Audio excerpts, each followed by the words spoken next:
తల్లిదండ్రులు కావాలని మీ కలను సాకారం చేసుకోండి. ఓఎస్ఎస్ ఫర్టిలిటీ వారి తక్కువ ధర సంతానోత్పత్తి చికిత్సతో అపాయింట్మెంట్స్ కొరకు కాల్ చేయండి 7825893604. బాలీవుడ్ లో యాక్షన్ సినిమాలకి మాస్ జనం బాగా కనెక్ట్ అయ్యేవారు. ఒకే ఫార్మాట్ లో ఉన్నప్పటికీ అలాంటి ప్రాజెక్ట్స్ ఎన్నొచ్చినా చూసేవారు. కానీ ఇప్పుడు సీన్ మారిపోయింది. ఓటీటీ దెబ్బతో కొత్త కథలకి డిమాండ్ పెరిగింది. అయినా బాలీవుడ్ మేకర్స్ రొటీన్ ఫార్ములాని వదలడం లేదు.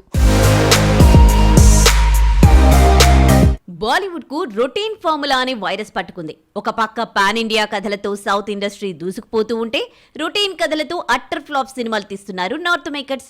రీసెంట్ గా వచ్చిన సినిమాలే దీనికి బెస్ట్ ఎగ్జాంపుల్. పఠాన్ తర్వాత స్పై యూనివర్స్ లో వచ్చిన టైగర్ 3 డిజాస్టర్ అయింది. ఎయిర్ ఫోర్స్ బ్యాక్ డ్రాప్ లో వచ్చిన ఫైటర్ అడ్రస్ లేకుండా పోయింది.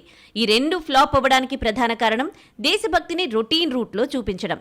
అయినా బీటౌన్ మేకర్స్ లో ఎలాంటి చేంజ్ లేదు. ఇదే ట్రెండ్ ని మరోసారి కంటిన్యూ చేస్తున్నారు. అక్షయ్ కుమార్, టైగర్ ష్రాఫ్ హీరోలుగా, అలీ అబ్బాస్, జాఫర్ డైరెక్షన్ లో తెరకెక్కుతున్న మూవీ బడే మియా చోటే మియా. భారత సైనికులు, టెర్రరిజం, దేశభక్తి అంశాలతో ఈ స్టోరీ సాగనుంది.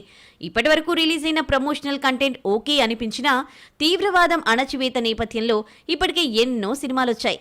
చెప్పాలి అనుకున్న అంశాలను చెప్పేశాయి. అందుకే ఏప్రిల్ 10న రిలీజ్ అవుతున్న ఈ ప్రాజెక్టుపై క్రేజ్ రావడం లేదు. హీరోలు ఎన్ని విధాలుగా ప్రమోషన్ చేస్తూ ఉన్నా ఆడియన్స్ పెద్దగా పట్టించుకోవడం లేదు. సిద్ధార్థ్ మల్హోత్రా నటించిన లేటెస్ట్ మూవీ యోధా. హైజాక్ చేయబడిన ఎయిర్ ఇండియా విమానంలో ప్రయాణికులను రక్షించడానికి ఆర్మీ ఆఫీసర్ ఏం చేశాడు అనేది స్టోరీ. ప్రమోషనల్ కంటెంట్ లో సిద్ధార్థ్ మల్హోత్రా ఇంటెన్స్ యాక్షన్ ఆద్యంతం రక్తి కట్టిస్తోంది. కానీ కథ మాత్రం పరమ రొటీన్. టెర్రరిజం చుట్టే ఈ సినిమా కూడా సాగుతోంది. సిద్ధార్థ్ లాస్ట్ ఇయర్ చేసిన షేర్షా కూడా ఇలాంటి కంటెంట్ తోనే వచ్చింది.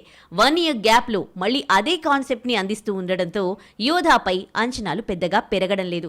మొత్తానికి ఓటీటీ రాకతో కంటెంట్ కు, క్రియేటివిటీకి పెద్దపీట వేస్తున్న ప్రేక్షకులు రొటీన్ కథలు చూడడానికి థియేటర్స్ కి రావడం మానేశారు. మరి ఈ రెండు సినిమాలు ఆడియన్స్ ని ఎంతవరకు అట్రాక్ట్ చేసి థియేటర్స్ కి రప్పిస్తాయో చూడాలి.